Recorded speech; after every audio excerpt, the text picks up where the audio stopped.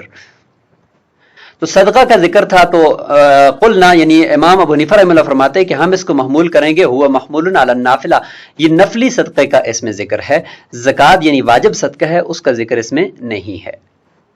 یہ روایت امام ابو داؤد رحمہ اللہ کے علاوہ باقی سب نے اس کو روایت کیا ہے. امام بخاری رحمہ اللہ نے روایت کیا ہے اپنی صحیح میں کہ زینب امرت عبداللہ قالت كنت في المسجد فرأيت النبي صلی اللہ علیہ وسلم فقال صدقنا ولو من حلیکن، کہ رسول اللہ صلی اللہ علیہ وسلم ترغیب دے رہے تھے عورتوں کو. تو وکانت زینب تنفق على عبد الله ایتاما فی حجرها فقالت لعبد الله سل رسول اللہ صلی اللہ علیہ وسلم ایجزی عنی ان انفق علیک وعلی ایتامها فی حجری فی الصدقہ.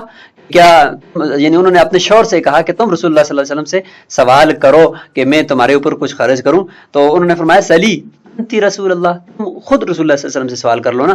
تو فانطلقت الى النبی فوجدت امرأة من الانصار على الباب حاجتها مثل حاجتی.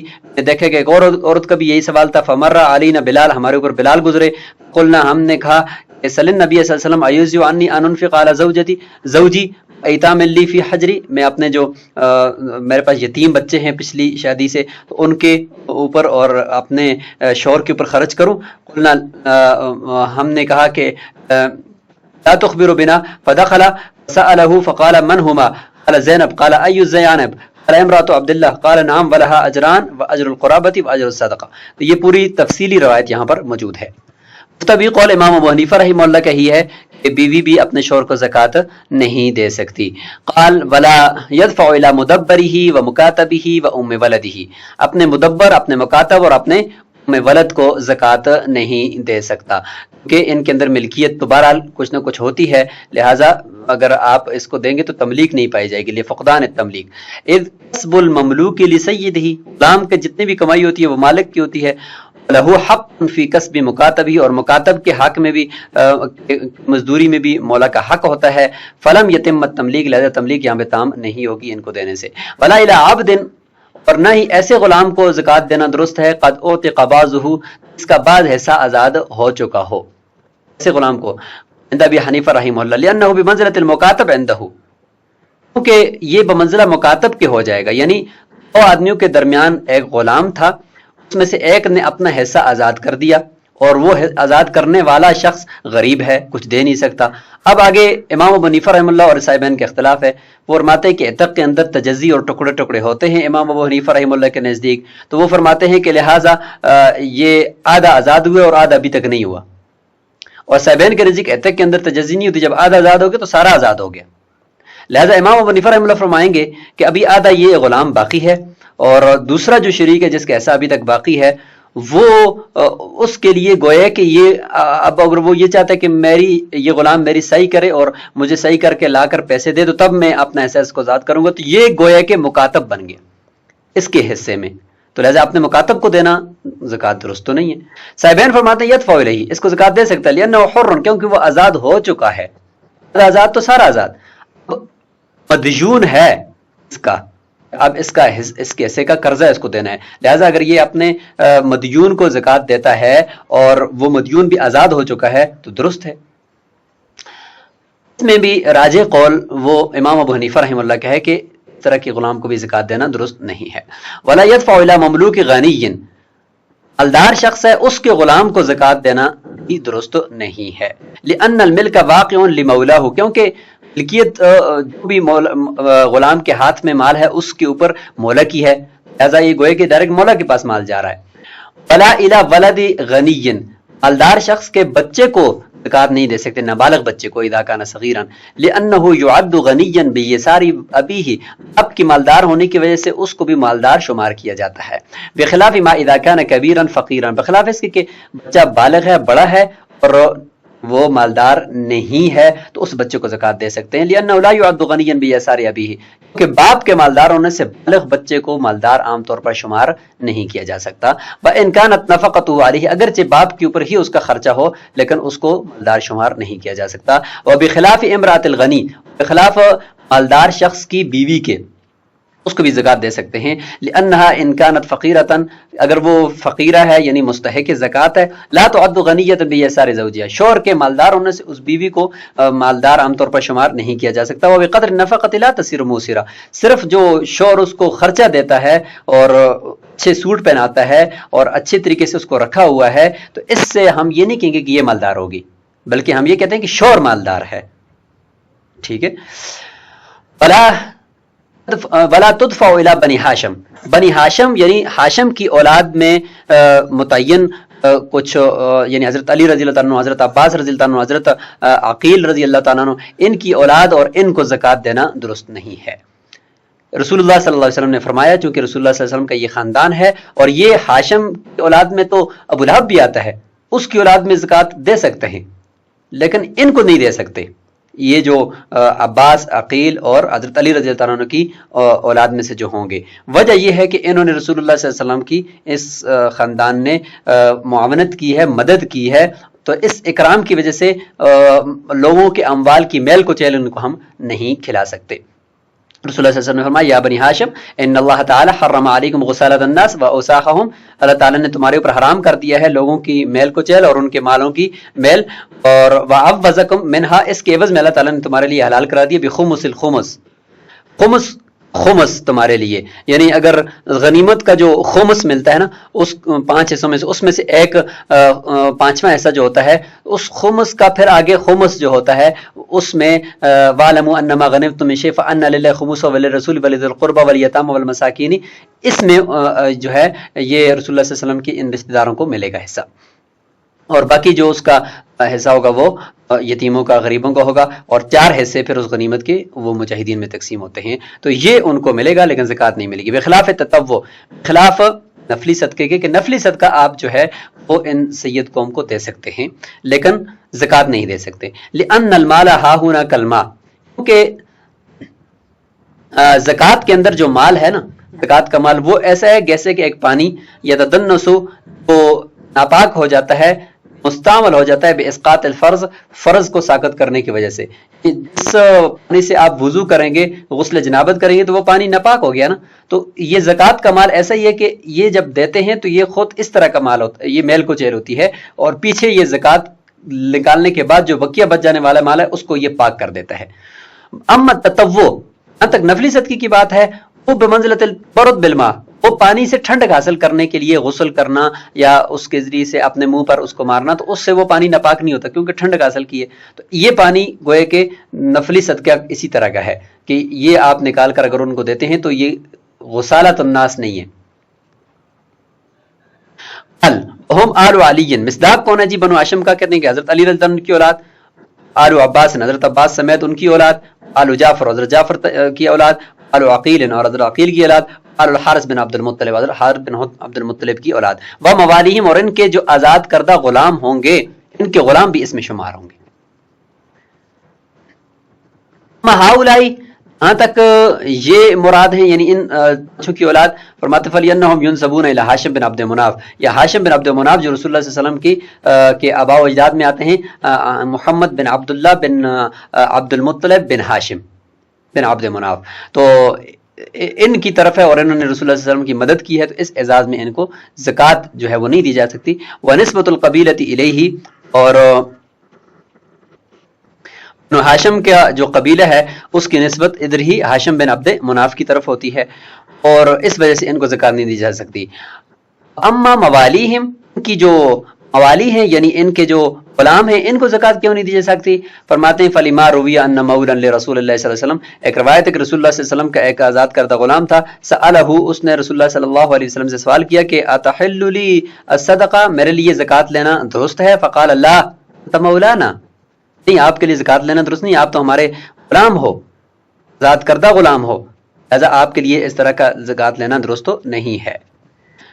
ترمذی میں یہ روایت ہے کہ ابو رافع سے کہ ان رسول اللہ صلی اللہ علیہ وسلم بعث رجلا من بنی مخزوم على صدقہ فقال لابی رافع اصحبنی کما تصیب منا، اصحبنی کما تصیب منا، فقال لا حتى آتي رسول الله صلی اللہ علیہ وسلم فأسره فانطلق الى النبي صلی اللہ علیہ وسلم فقال ان الصدقة لا تحل وان موالي القوم من انفسهم، یعنی قوم کا جو غلام ہوتے ہیں وہ اسی قوم میں سے ہی شمار ہوتے ہیں۔